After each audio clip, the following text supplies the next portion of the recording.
Hello friends, welcome in this session.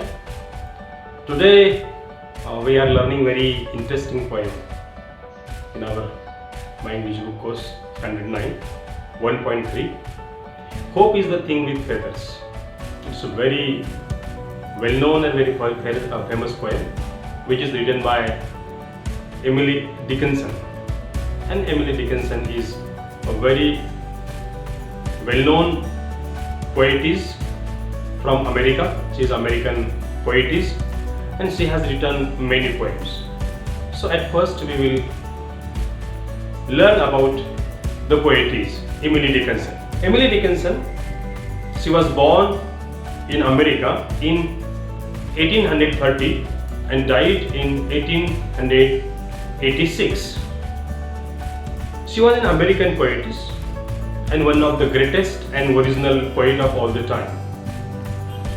She has written near about 1,800 poems and 40 hand-bound volumes, but unfortunately all were not published when she was alive. And it is found by her family members after her death, and they all poems have been published after her death. Hope is the Thing with Feathers is her masterpiece and it is written in 1861. It is one of the most famous poem of her.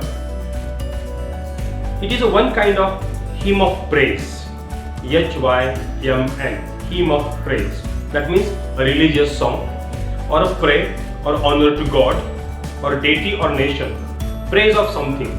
When we praise of something, that time a poet or poetess writes a poem that we call hymn of praise. म्हणजे राष्ट्राला उद्देशून असेल किंवा परमेश्वराला उद्देशून असेल किंवा एखाद्या दैवताला उद्देशून असेल, त्याची स्तुती करणारं गीत जेव्हा लिहिलं जातं त्याला हिम ऑफ प्रेज असं म्हटलं जातं. ही कविता मात्र एका वेगळ्या अर्थाने पण हिम ऑफ प्रेज अशीच कविता आहे जी होप बद्दल लिहिलेली आहे. There are 3 stanzas in the poem and 12 lines in this. We will look at the first stanza. Hope is the thing with feathers that perches in the soul and sings the tune without the words and never stops at all. This poem begins with word hope and then word is given in single inverted comma. Hope is the thing with feathers. Yes? With the feathers, when you think about the feathers, what do you think? What do you remember? Do you remember something? Yes. When we utter a word feathers or feather, we remember the birds because birds can fly with the help of feathers. So the hope word is used as a bird. Hope is the thing. It has many feathers. Feather, it has a symbolic meaning. That meaning is that it can help to fly in any situation. Again, feathers are very delicate. Feathers are very light, but they are strong to fly. Feathers when come together, looking individual feather is a delicate, but when all feathers come together, it has a strength. It becomes a strong and it can help the birds to fly in the sky. Hope is the thing with feathers. या कवितेची पहिली line hope या शब्दाने सुरू झालेली आहे. या कवितेचं title हे hope is the thing with feathers असंच आहे. एमिली डिकन्सन यांनी जेवढ्या कविता लिहिलेल्या आहेत त्या सर्व कविता विदाऊट टायटल आहेत.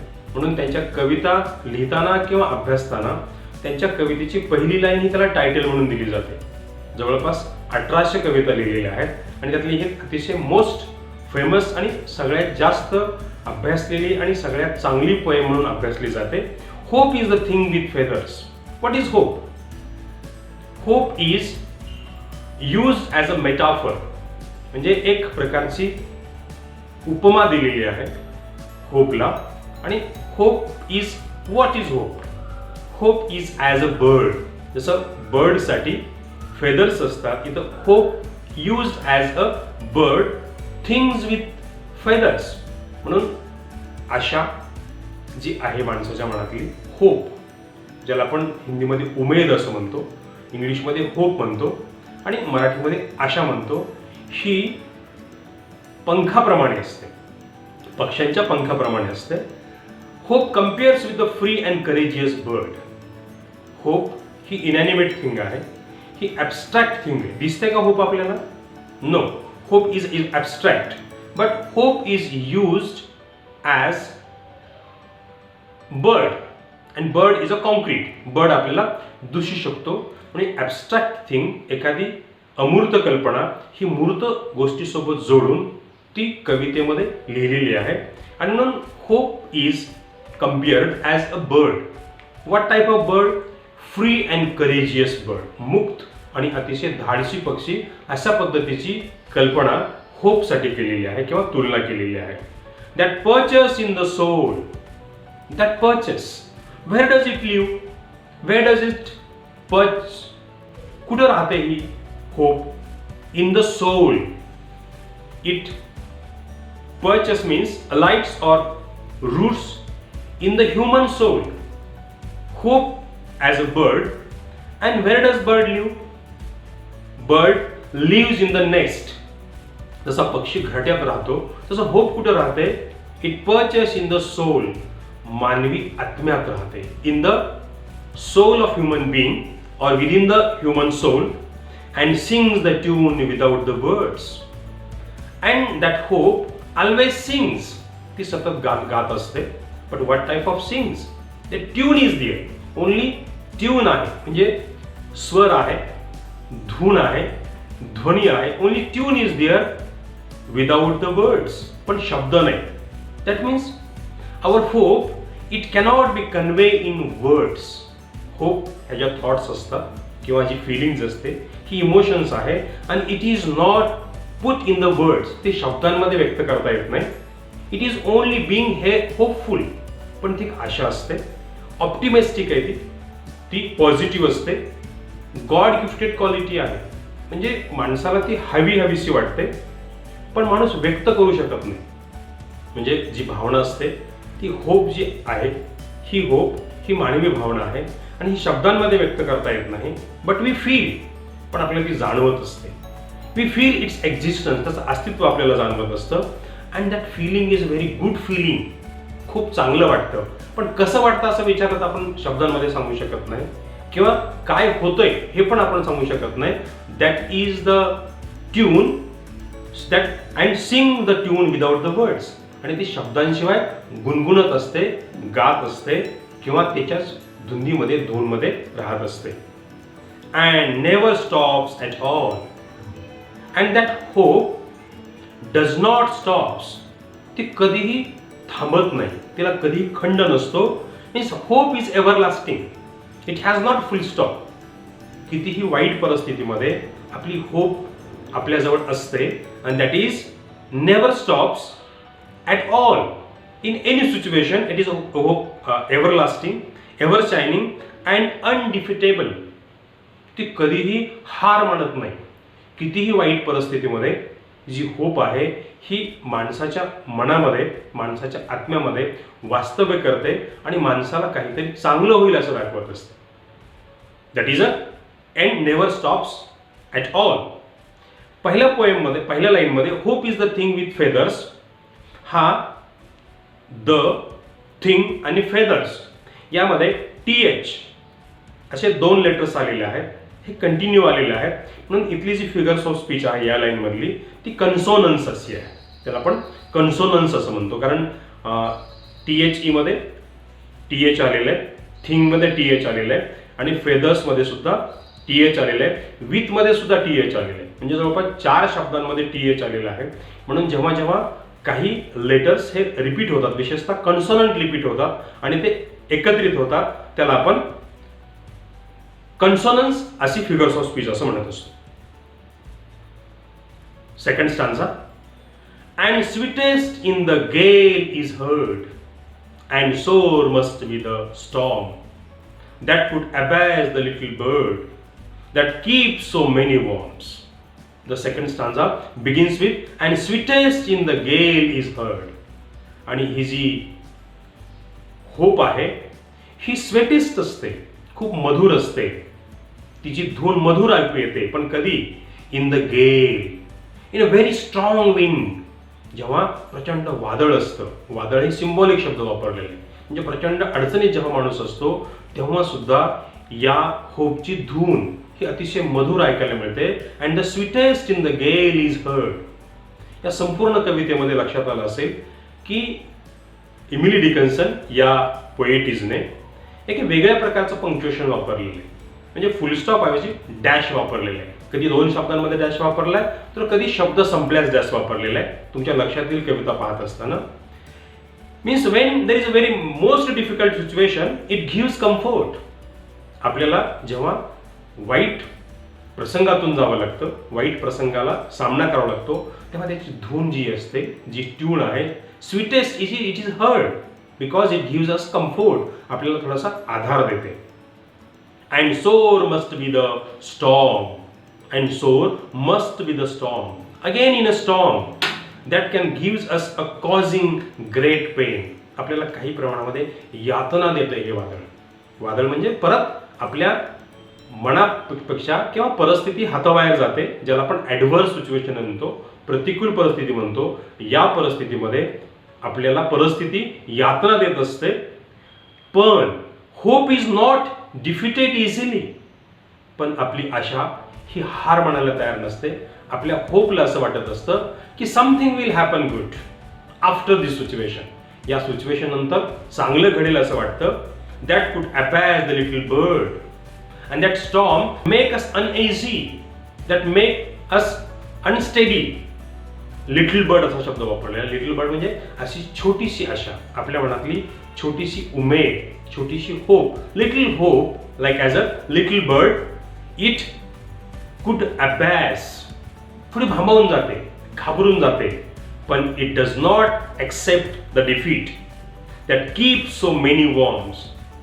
पण याही प्रसंगामध्ये, इतक्याही बिकट परिस्थितीमध्ये, that hope keeps so many warms. So many warms means give us a courage, give us a comfort, provides a comfort. आपल्याला असा काही धीर देते, असं काही आपल्या मनाला समजवत असते की ही परिस्थिती कायम नसते. या परिस्थितीतून सुद्धा आपल्याला पुढे चांगलं दिसू शकतं किंवा चांगला मार्ग मिळू शकतो किंवा आपण चांगल्या परिस्थितीत जगू शकतो.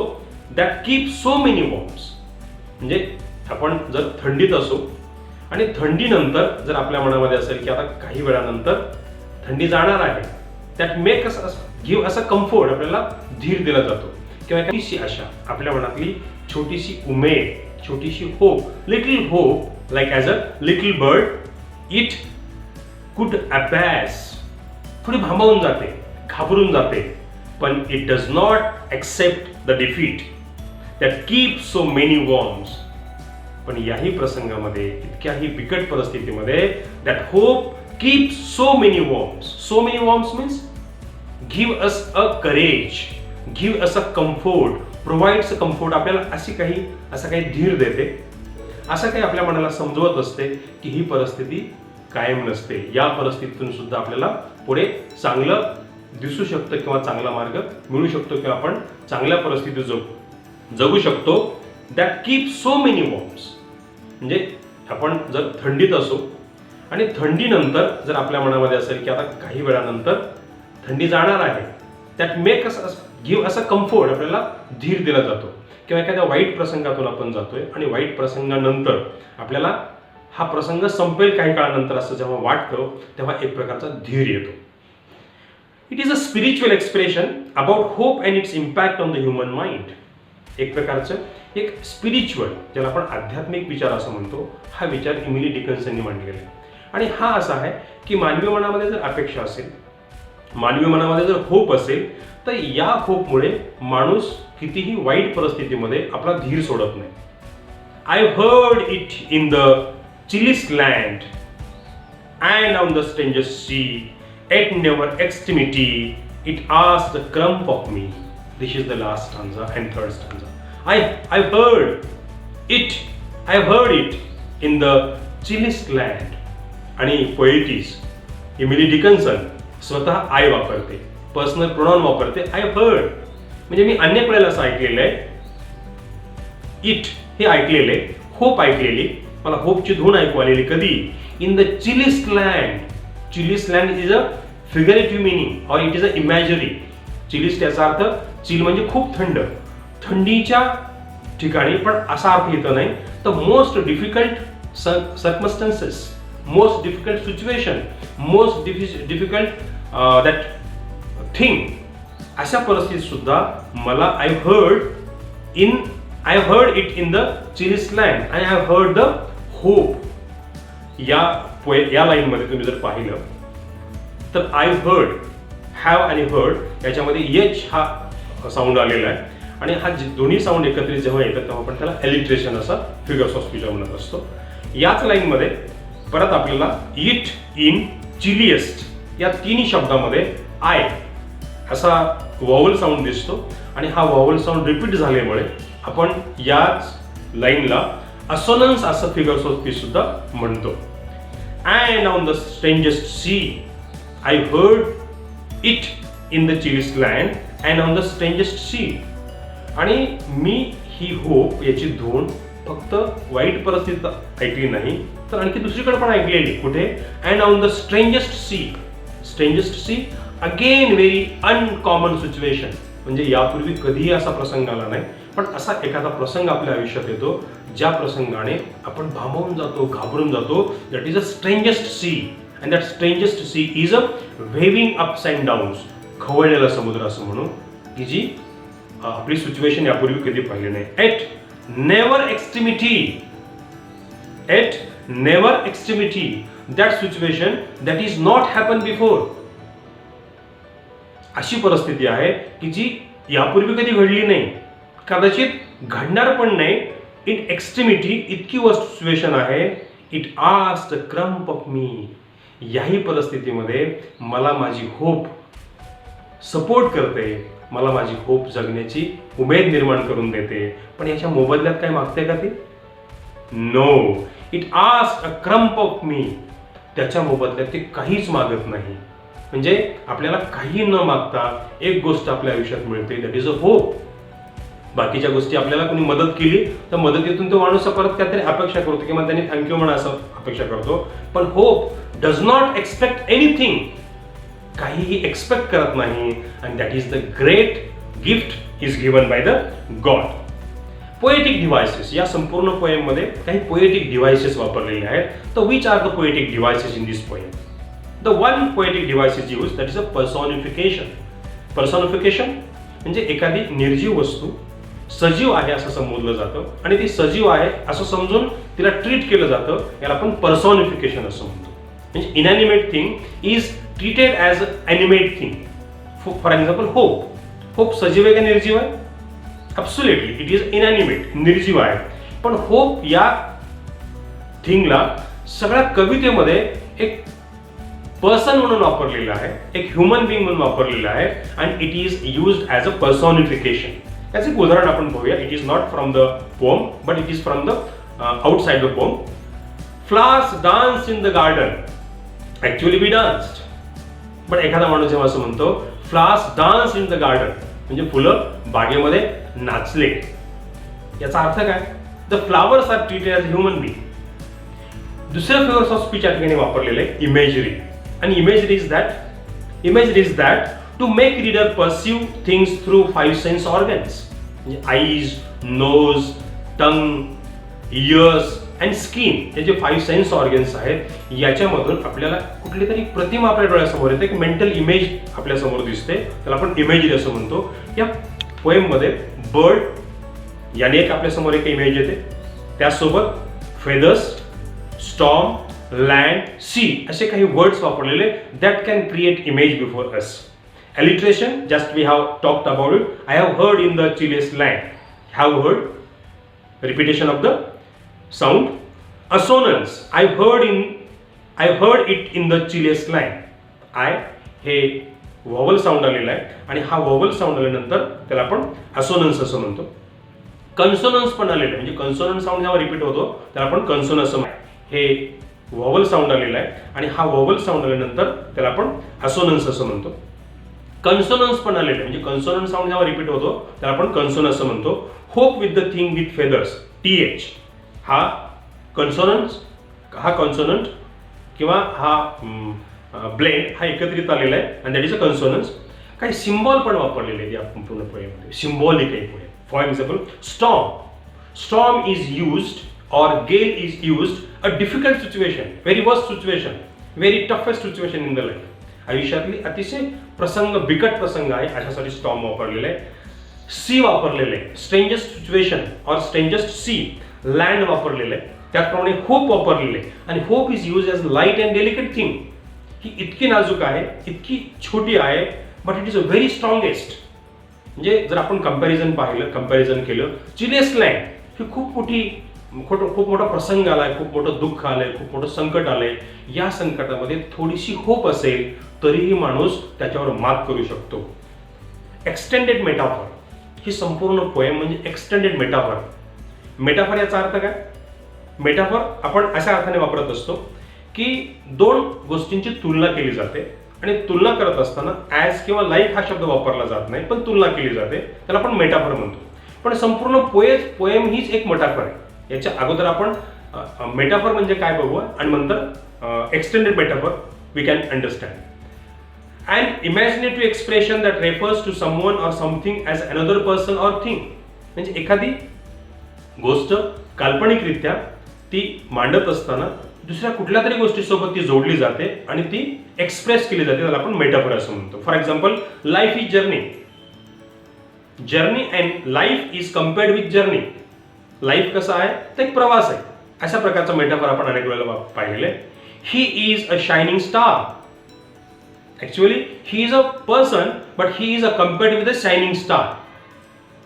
The calm lake is a mirror. We know mirror, we look, we reflect our the image in. My teacher is a dragon. एका मुलाने आपल्या शिक्षकाबद्दल लिहिले झालेले आहे, म्हणून पोएटिक डिव्हाइसमध्ये आपण त्याला एक्सटेंडेड मेटाफर असं म्हणतो. So this is our poem, hope is the thing with feathers, written by Emily Dickinson. So I hope you have enjoyed this poem. Keep watching. Thank you.